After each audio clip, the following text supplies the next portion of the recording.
Good morning. Today we will start the unit first of Geotechnical Engineering. So this is the content of unit first. Preliminary definitions, interrelationship among index properties, determination of index properties, soil mineral structures, Darcy's law, stresses in soil, classification of soil, and finally we will discuss the RTU questions of the first unit. A soil mass is a three-phase system consisting of solid particles, water, and air. In general, the soil mass has three constituents which do not occupy separate spaces but are blended together, forming a complex material, the properties of which depend upon the relative percentages of these constituents, their arrangement, and variety of other factors. For calculation purpose, it is always more convenient to show these constituents occupy separate spaces as shown in figure. The weight, this is the weight form and this is the volume form. Now we will discuss preliminary definitions. First, water content. The water content, also called moisture content, is defined as the ratio of weight of water to weight of solids in a given mass of soil. The water content is generally expressed as the percentage. It is also called moisture content. Next, density of soil is mass of soil per unit volume. There are four form of the density of soil: bulk density, dry density, saturated density, submerged density. It's all are depend on the ratio of water content in the soil mass. So first, bulk density. The bulk density is the total mass of the soil per unit of its total volume. Dry density. The dry density is the mass of solids per unit of total volume of the soil mass. When soil is saturated, its bulk density is called saturated density. The saturated density is the ratio of the total soil mass of saturated sample to its total volume. And last is the submerged density. The submerged density is the submerged mass of soil solids per unit of total volume of the soil mass. And third definition is the unit weight of the soil mass. It is weight per unit volume. Bulk unit weight, dry unit weight, saturated unit weight, submerged unit weight. Bulk unit weight or moist unit weight is the total weight of the soil mass per unit of its total volume. The dry unit weight is the weight of solids per unit of its total volume of the soil mass. Saturated unit weight. When the soil mass is saturated, its bulk unit weight is called saturated unit weight. Thus, saturated unit weight is the ratio of the total unit weight of saturated soil sample to its total volume. And last, finally, submerged unit weight. The submerged unit weight, gamma dash, is the submerged unit weight of soil solids per unit of total volume of the soil mass. When the soil mass is submerged, the weight of soil solid is reduced due to buoyancy. The submerged weight is therefore equal to the weight of soil solids in air minus weight of water displaced by solids.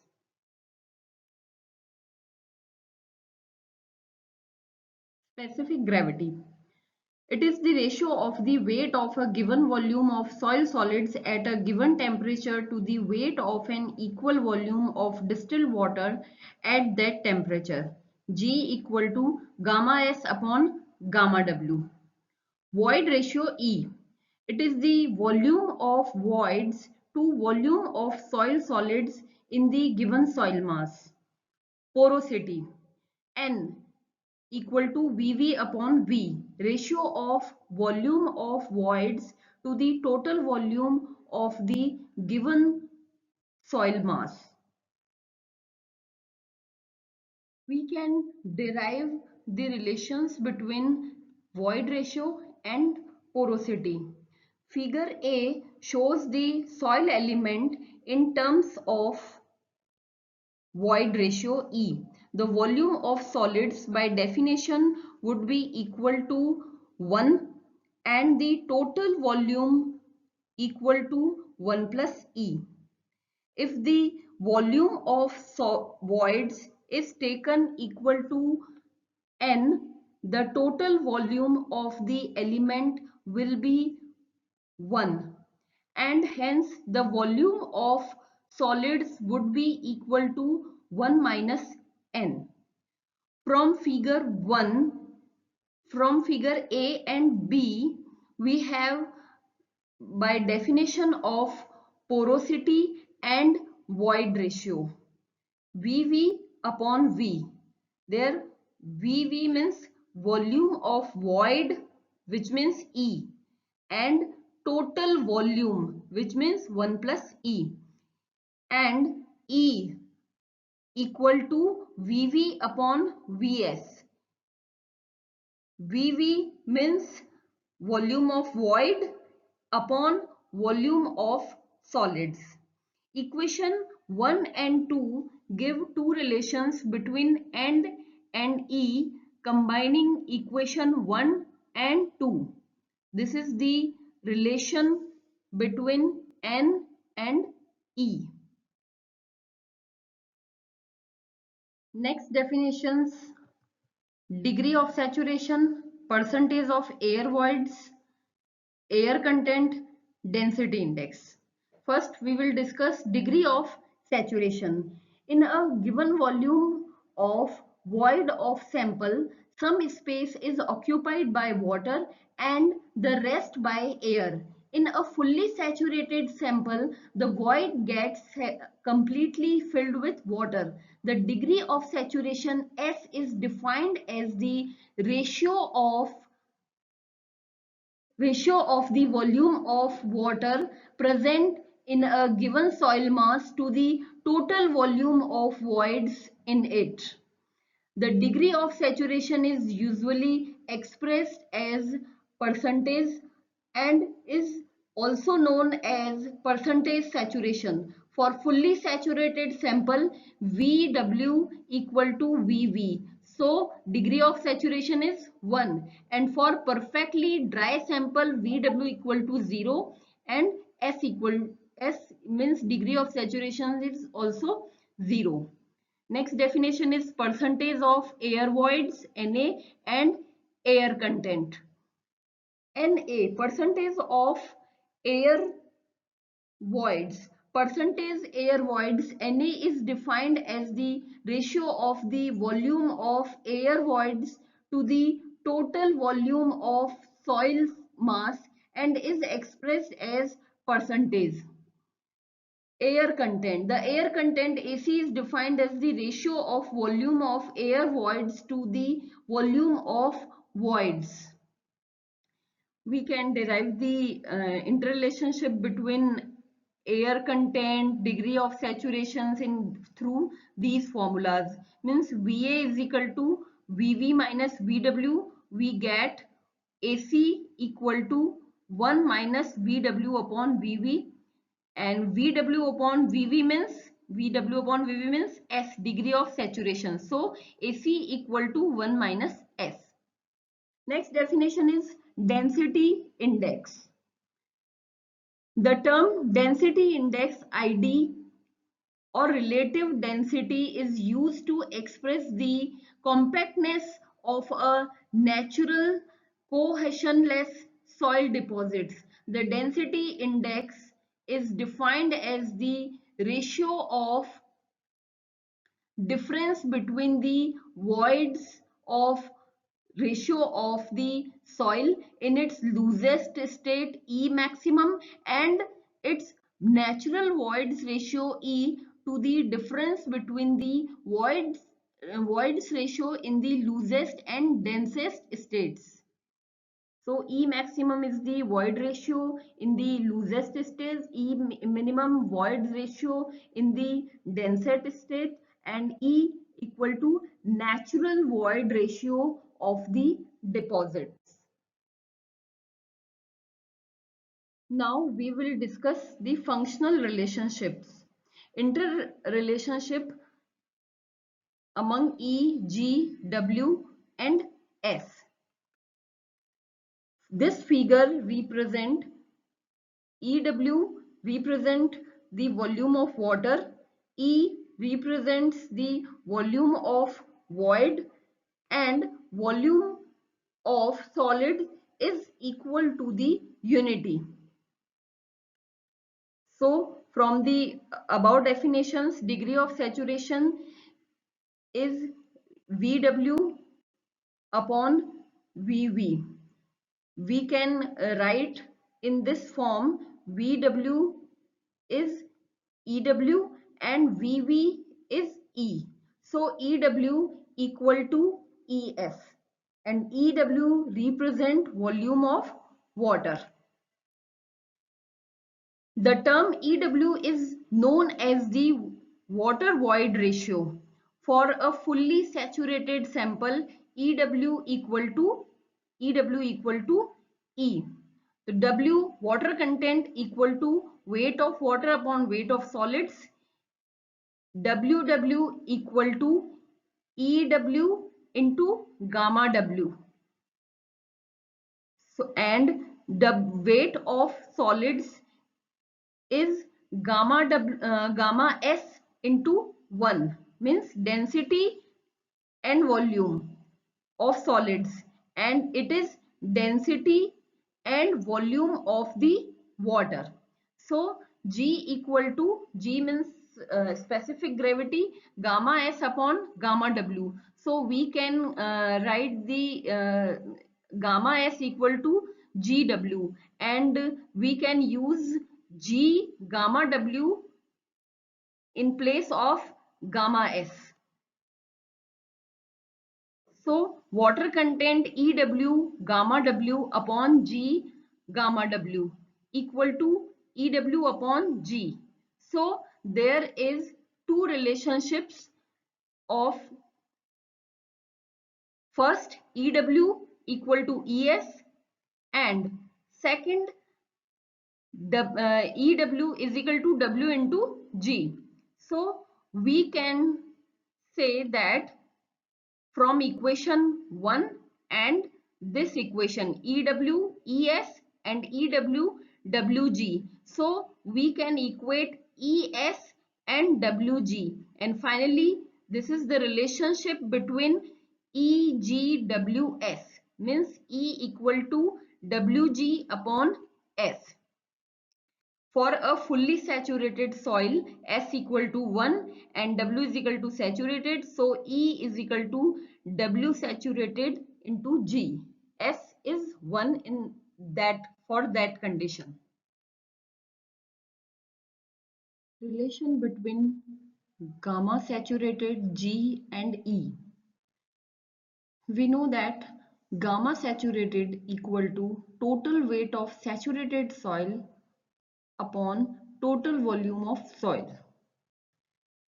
So we can write total weight of saturated soil as a weight of dry soil and weight of water upon volume, total volume of soil, and weight of solids can be written as dense unit weight of solids multiplied by volume of solids, and weight of water can be written as unit weight of water and volume of water.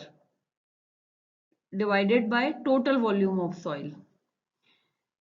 From the above figure, as we discussed earlier, that Vs equal to 1, Vw equal to E, and V equal to 1 plus E.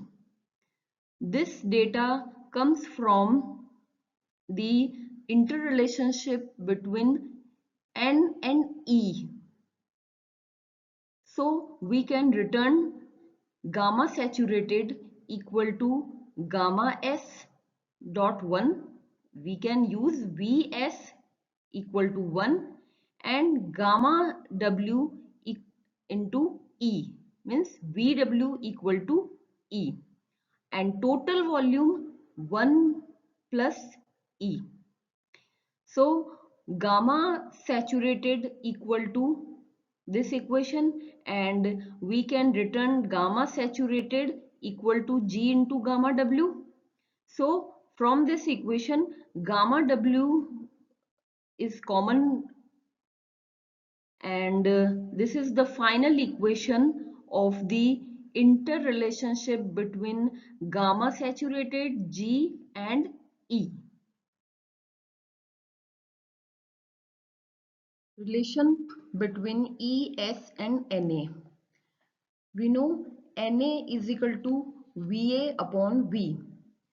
From this figure, we can write Va, volume of air voids, equal to volume of void minus volume of water. Volume of void is E and volume of water is EW. So E minus EW equal to VA, and total volume we can write volume of solids plus volume of voids equal to 1 plus E.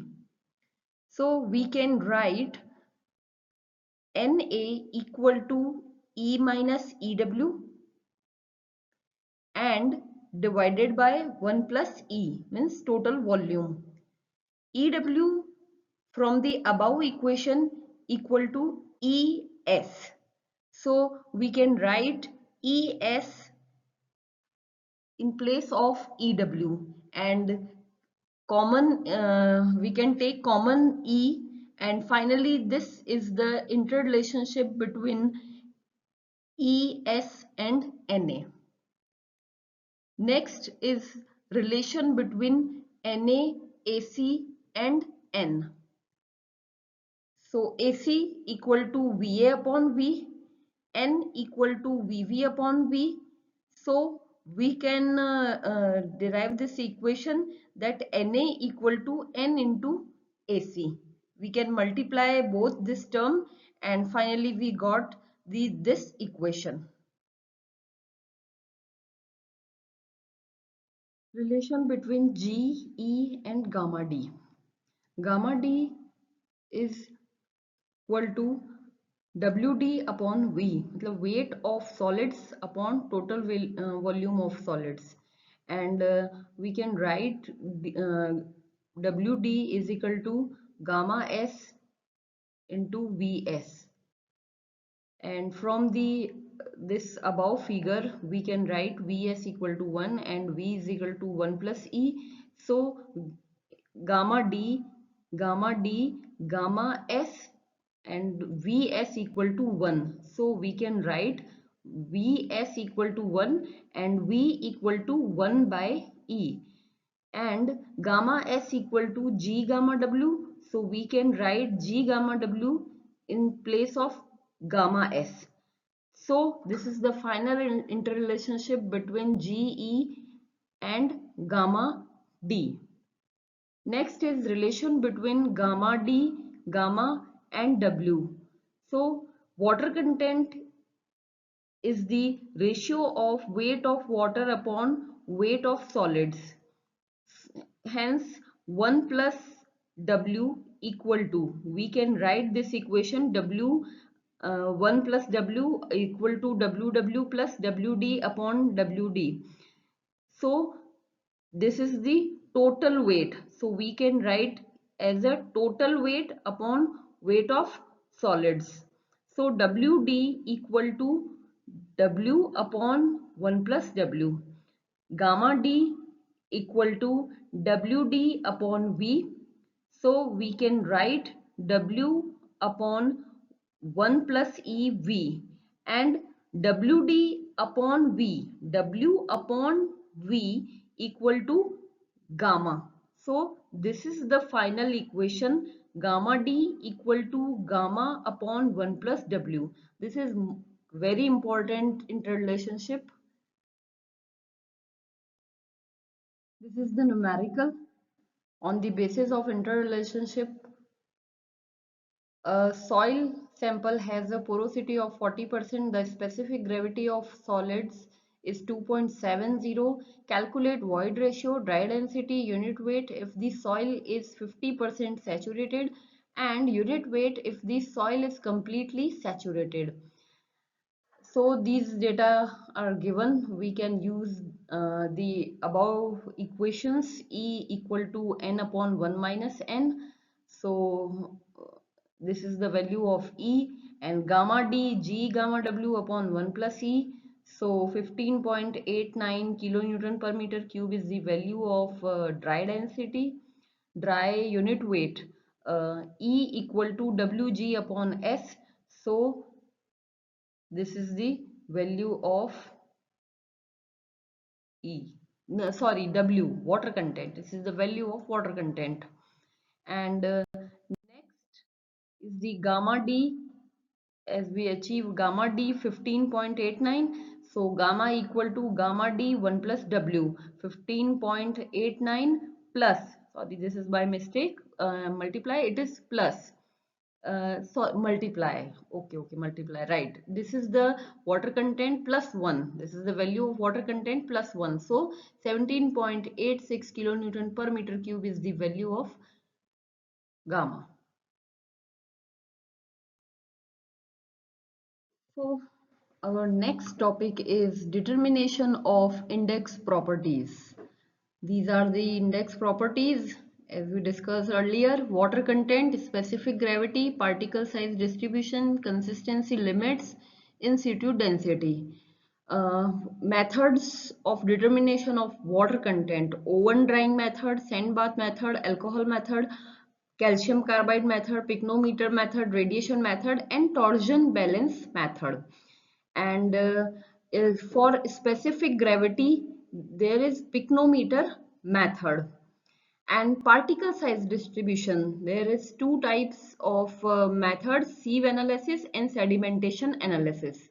And sedimentation analysis further divided in two methods: pipette method and hydrometer method. And next is consistency limit. Consistency limit, liquid limit, plastic limit, and shrinkage limit. We will discuss in detail all these uh, index properties, laboratory methods of these index properties.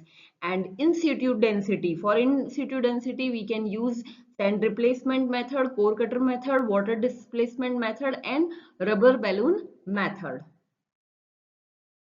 Drying method, this is most accurate method of determining the water content used in laboratory. A specimen of moist soil is placed in the container. The mass of container and contents is determined. The container is then placed in the oven for drying. After drying, the container is removed from the oven and allowed to cool desiccator. The water content is calculated from the following expression: M1 mass of container, M2 mass of container and wet soil, and M3 mass of container and dry soil. So weight of water upon weight of solid multiply by 100 will give us water content. It is oven drying method. And next is sand bath method. The container with the soil is placed on a sand bath. The sand bath is heated over a kerosene stove. The soil becomes dry within half an hour. The water content is then determined with this equation.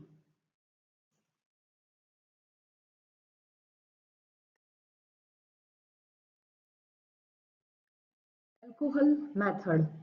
The wet soil sample is kept in a evaporating dish and mixed with sufficient quantity of methylated spirit. The dish is then properly covered and mixture is ignited. The water content is determined from the expression as we discussed earlier. Next is calcium carbide method. In this method, 6 gram of wet soil sample is placed in an airtight container and is mixed with sufficient quantity of fresh calcium carbide powder. The mixture is shaken vigorously.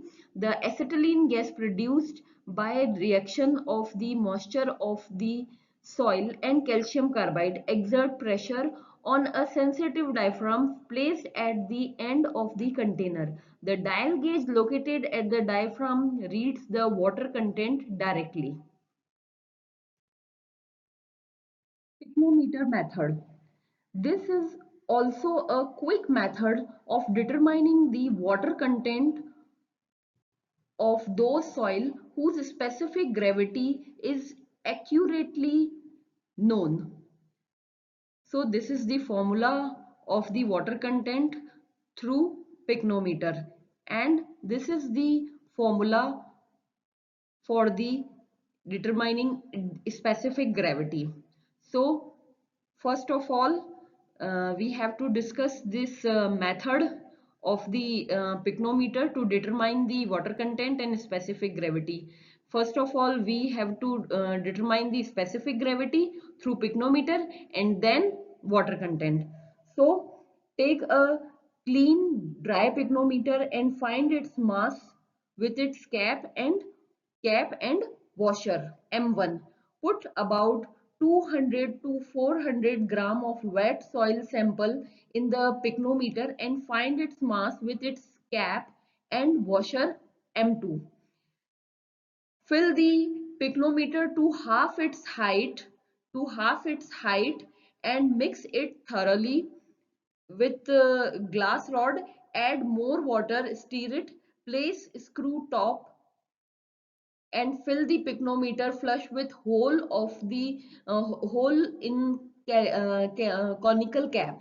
Dry the picnometer from outside and find the mass M3.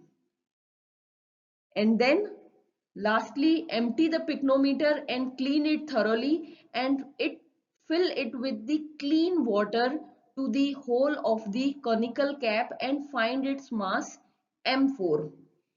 And after determining the M1, M2, M3 and M4, we will use this formula for the specific gravity M2 minus M1 upon M4 minus M1 minus M3 minus M2. So we can arrange this equation, and this is final equation to determine the specific gravity. And after determining the specific gravity, we can determine water content in this method from this formula. Radiation method.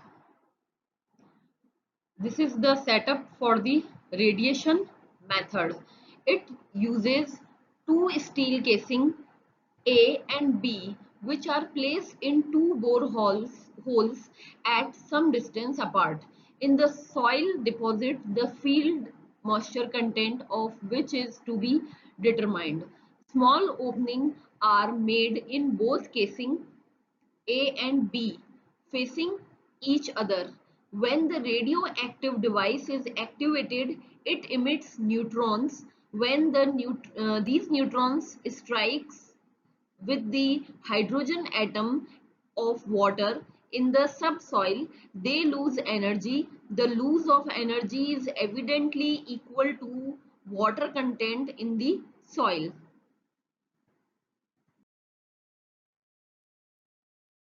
Torsion balance method. The equipment has two main parts, infrared lamp and second is the torsion balance. The infrared radiation is provided by 250 watt lamp built in the balance for use with alternating current 220 to 230 watt 50 cycle single phase mains supply. The weighing mechanism, a torsion balance, has a built-in magnetic damper to reduce fan vibration during quick drying. The balance scale is divided in terms of water percentages from 1 to 100 water content in 0.2% division. Torque is applied to one end of the torsion wire by means of calibrated drum to balance the loss of weight of the sample as it dries out under infrared lamp. The determine To determine the percentage reduction of mass at any instant, rotate the drum scale by turning the drum drive knob until the point returns to the index.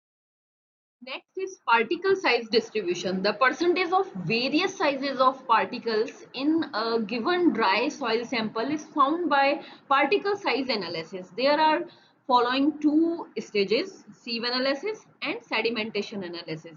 The first stage is meant for coarse grained soil only, and second stage is performed for the fine grained soil. The sieve size are given in terms of number of opening per inch in sieve analysis.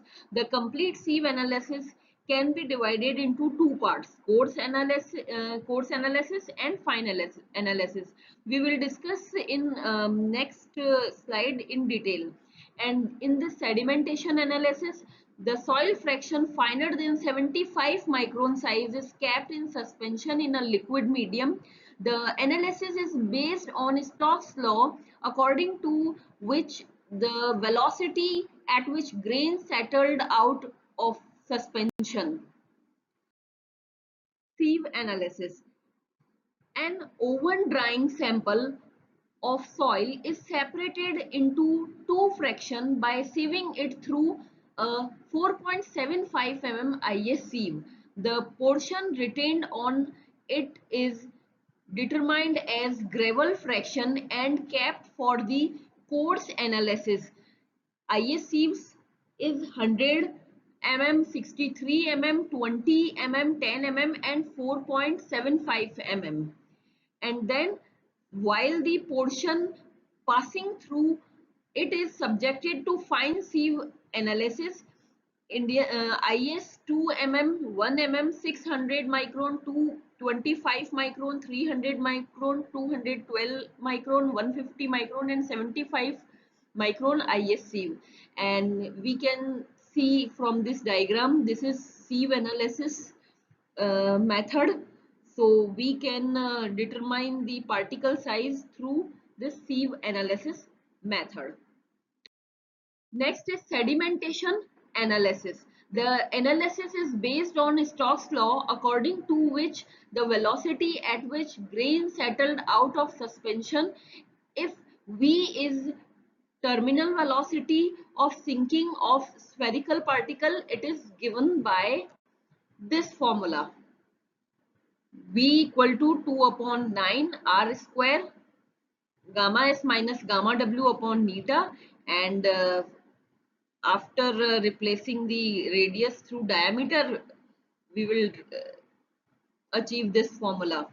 And R is radius of spherical particle, D is the diameter of spherical particle, V terminal velocity, gamma S unit weight of particles, gamma W unit weight of water in kilonewton per meter cube, neta is the viscosity of water or liquid, mu is the viscosity of absolute unit of poise, and G is the acceleration due to gravity.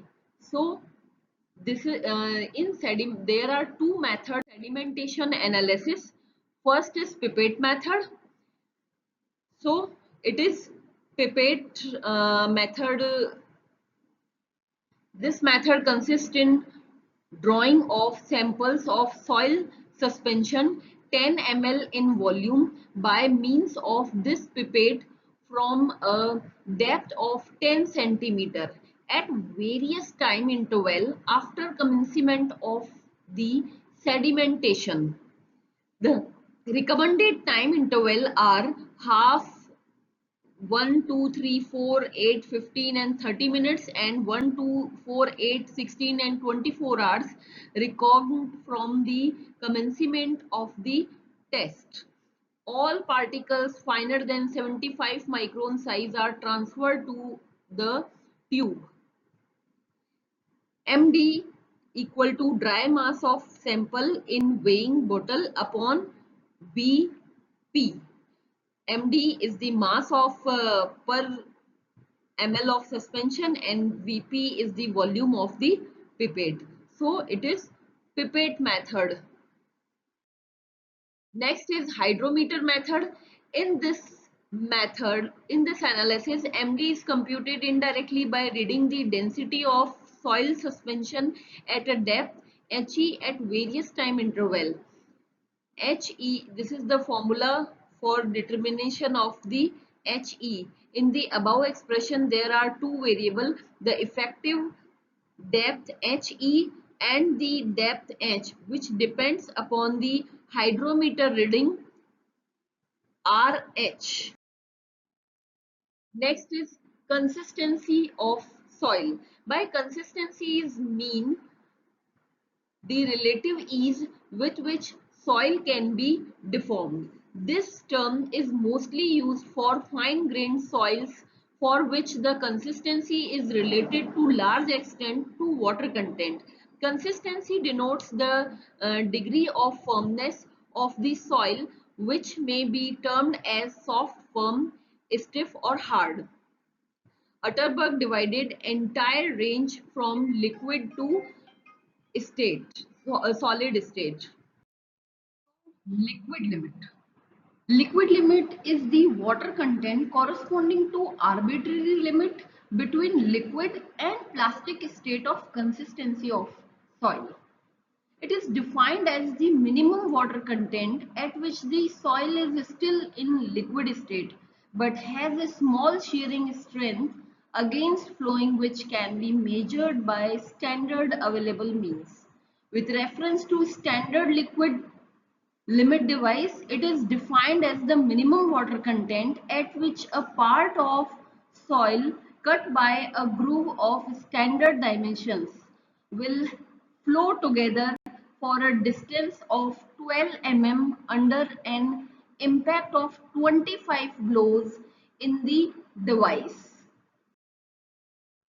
This is the Casagrande apparatus to find out the liquid limit of the soil. So these are the grooves which we can cut the 12 mm size groove, and after then this is the handle to apply the blow to this apparatus, and after we will count the number of blows when all soil together flow together, and after then we will calculate the water content of this particular soil sample, and then this is flow curve and flow index chart. So number of blows in x-axis and water content in y-axis. So according to the definition, 25 blows corresponding to the water content, it is called liquid limit of the soil.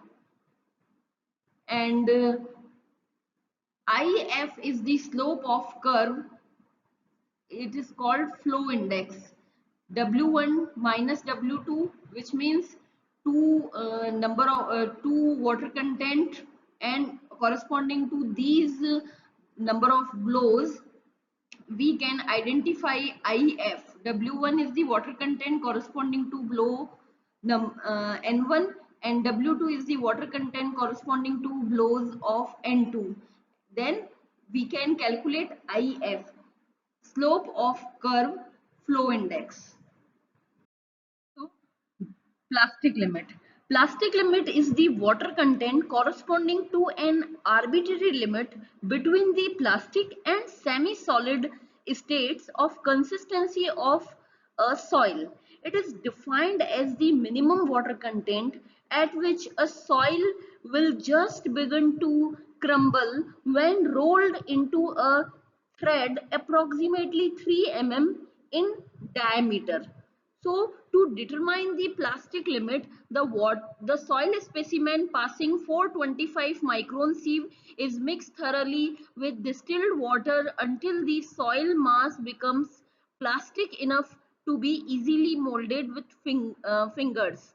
A ball is formed with about 8 gram of this plastic soil mass and rolled between the fingers and a glass plate with just sufficient pressure to roll the mass into thread of uniform diameter throughout its length.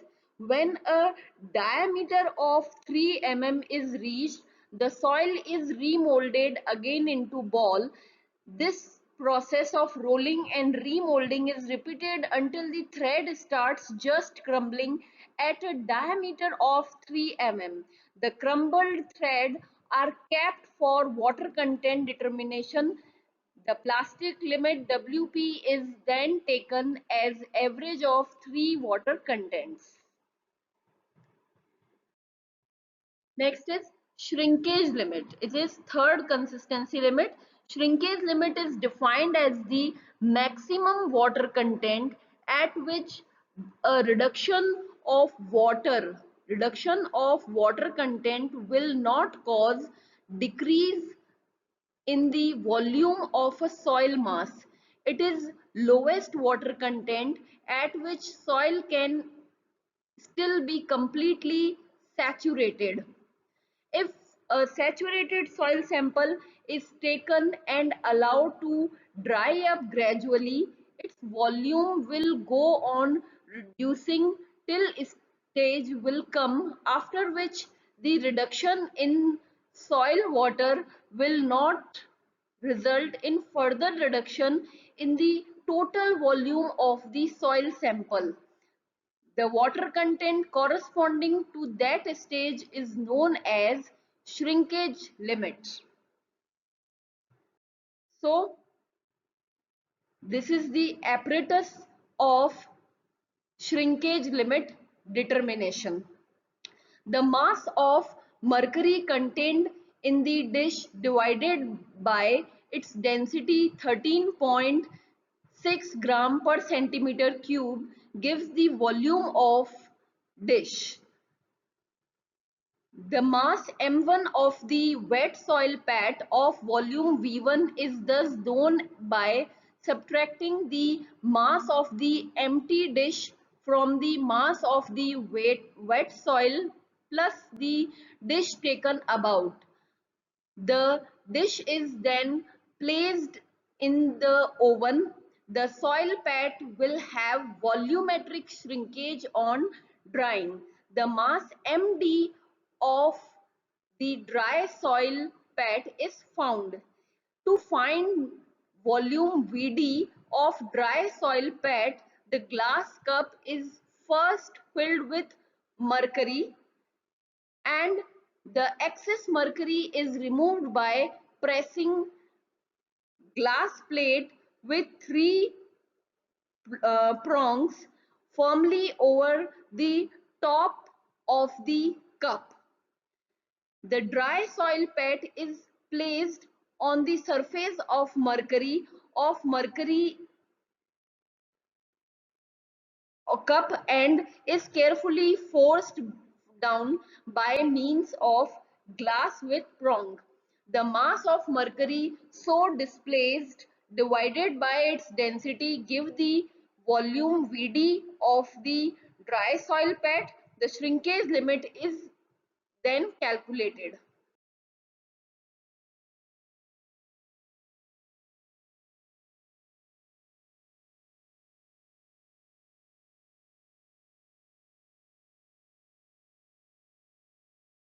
Now we will discuss soil structure and mineralogy. The following types of soil structure are generally recognized. First is single grained, an arrangement composed of individual soil particles.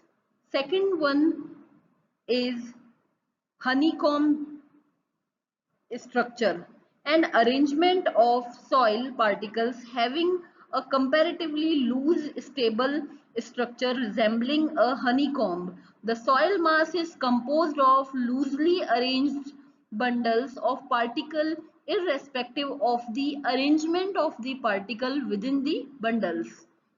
Next one is flocculent. Flocculent, an arrangement composed of flocks of soil particles instead of individual soil particles. The particles are oriented edge to edge or edge to face with respect to one another. Next is dispersed, an arrangement composed of particles having face to face or parallel orientation. Coarse grained skeleton, an arrangement of coarse grain forming a skeleton with its interstices particles filled by a relatively loose aggregation of the finest soil grain. And last one is cohesive matrix, an arrangement in which the particle to particle contact of coarse fraction is not possible. The coarse grains remains embedded in a large mass of cohesive fine grains. Next topic is clay minerals. In clay minerals, there are two fundamental building blocks for the clay mineral structure. First one is silica tetrahedral unit, in which four oxygen or hydroxyl having the configuration of tetrahedron enclosed a silicon atom. The tetrahedra are combined in a sheet, so the oxygens of the bases of all the tetrahedra are in common plane, and each oxygen belong to two tetrahedra. The silicon sheet is represented by this symbol. Next one, second is octahedral unit, in which an aluminium, iron or magnesium atom is enclosed in 6 hydroxyl having the configuration of octahedron. This unit is symbolized by this rectangular symbol and is known as gibbsite. So on the basis of these two clay mineral type, there is various types of minerals. First one is most popular is kaolinite clay mineral structure. The kaolinite structural unit is made up of gibbsite sheets joined to silica sheets through the unbalanced oxygen atom at the apexes of the silica. This structure is symbolized by this symbol. Thickness of this structure is 7 Armstrong. So this is the structure of kaolinite, silica, gibbsite, silica, gibbsite, silica, gibbsite. So it is the symbol of silica and it is the symbol of gibbsite. So continuously this structure represent the kaolinite structure. Next structure is Montmorillonite structure. So this is Montmorillonite structure. The basic structure of each unit is made up of gibbsite sheet sandwiched between two silica sheets and is symbolized as this structure. So silica, gibbsite, silica, and this is the water bond between the two main structure, and thickness of this structure is 10 Armstrong. And next is elite structure. So the structure of elite is similar to that of Montmorillonite, except that there is always substantial replacement of silicon by aluminium in tetrahedral layers, and potassium are between the layers, serving the balance the charge resulting from the replacement and tie the sheet unit together. The cation bond of elite is weaker than the hydrogen bond of kaolinite, but is stronger than the water bond of Montmorillonite. Now we will discuss the Darcy's laws of permeability. Permeability is defined as the property of a porous material which permits the passage of water through its interconnecting voids. So Darcy's represent the permeability. This is law of flow water through the soil. The rate of flow or discharge per unit time is proportional to hydraulic gradient. So Q is equal to KIA, and from the continuity equation V equal to Q upon A. So we can represent this is the velocity. So Q is equal to discharge per unit time. A is the total cross sectional area. I is the hydraulic gradient. K is the Darcy's coefficient of permeability, and V is the velocity of flow. So we can derive this expression through this diagram. So Q equal to K H minus H1 minus H2. So H1 is the head of this portion and H2 is the head of this portion. So this is H1 minus H2 is the difference between two heads, and this is the soil sample between the this for the explaining the permeability. So this is the basic equation from the Darcy's law to show the permeability of the soil. So there is two laboratory method to find out the coefficient of permeability. First one is the constant head permeability test, in which test always head is constant through the practical. If Q is the total quantity of flow in time interval T, this is the total quantity of flow in time interval T. So from the Darcy's law, Q equal to capital Q upon T, KIA. So K is equal to coefficient of permeability. So we can find the Q from this measuring jar for the particular time period, and time period will be also noted, and H is the head loss in this soil specimen, or A is the area of cross section of this soil specimen, and L is the length of the soil specimen. So it is the equation for the constant head permeability test. It is more useful for the fine soil type. For the coarse soil type, falling head permeability test is suitable. So from the Darcy's law, this is the setup of the falling head permeability test.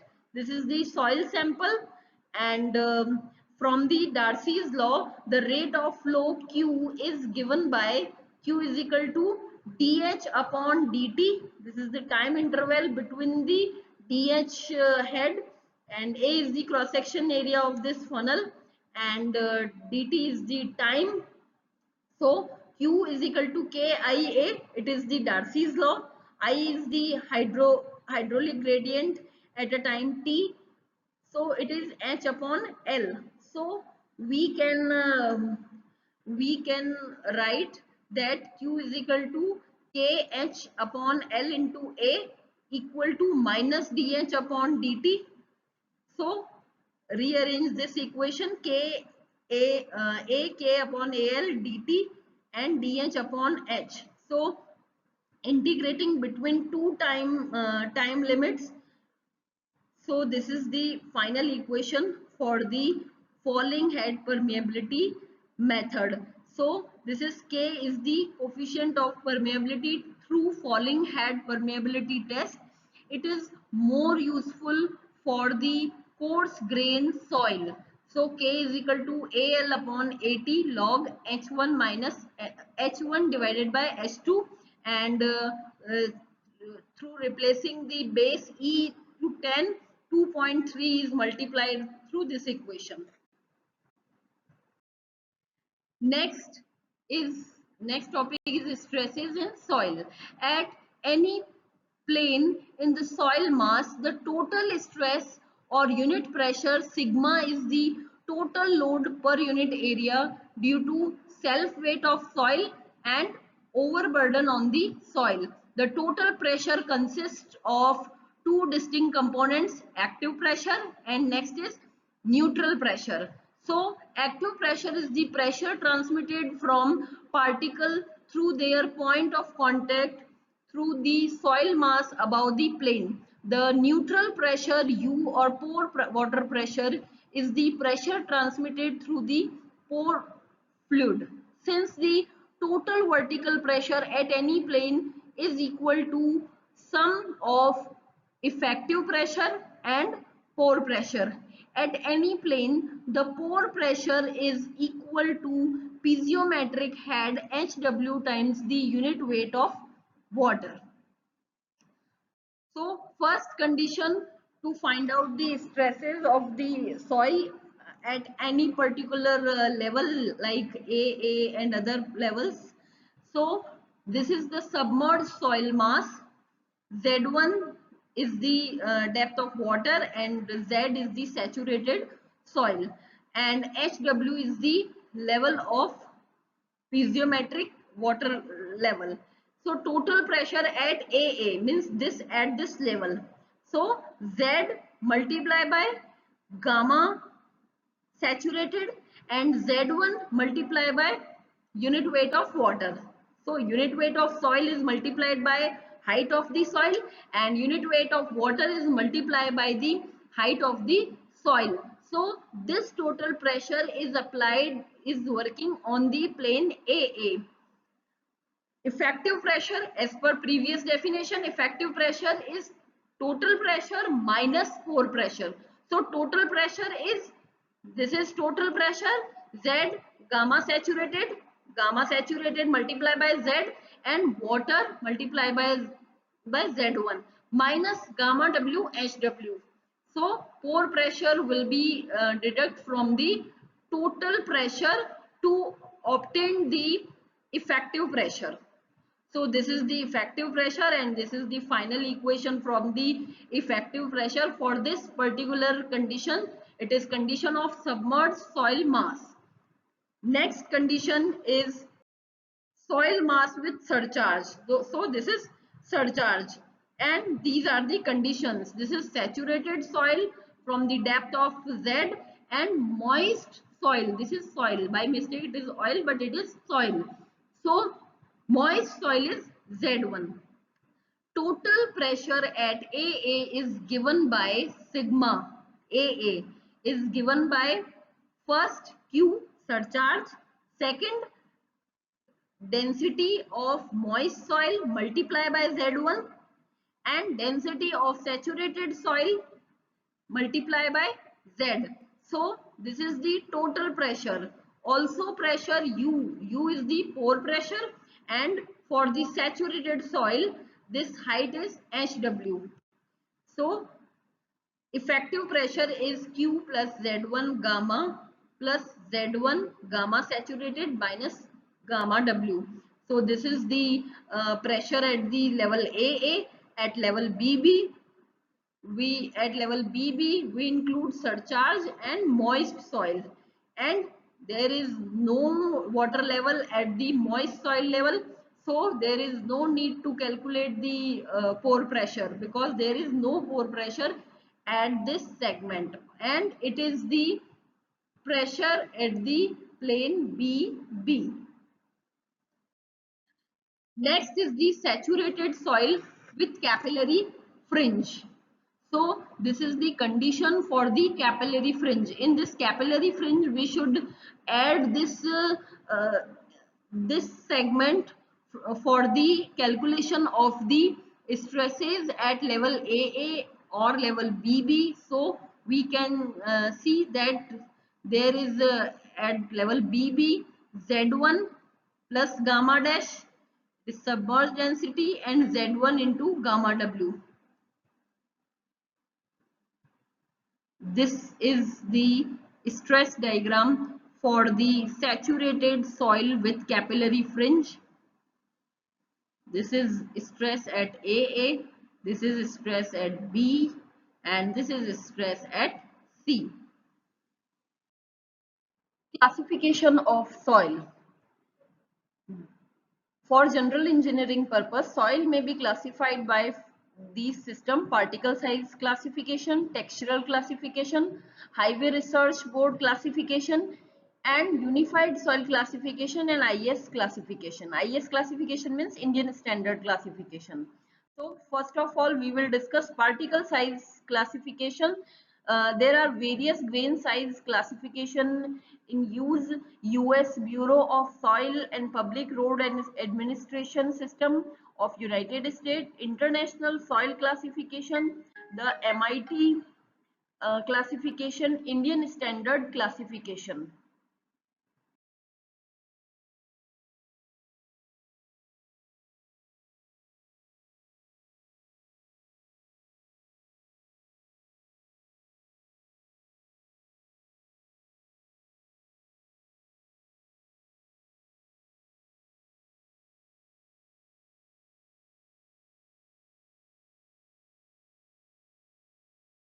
Classification.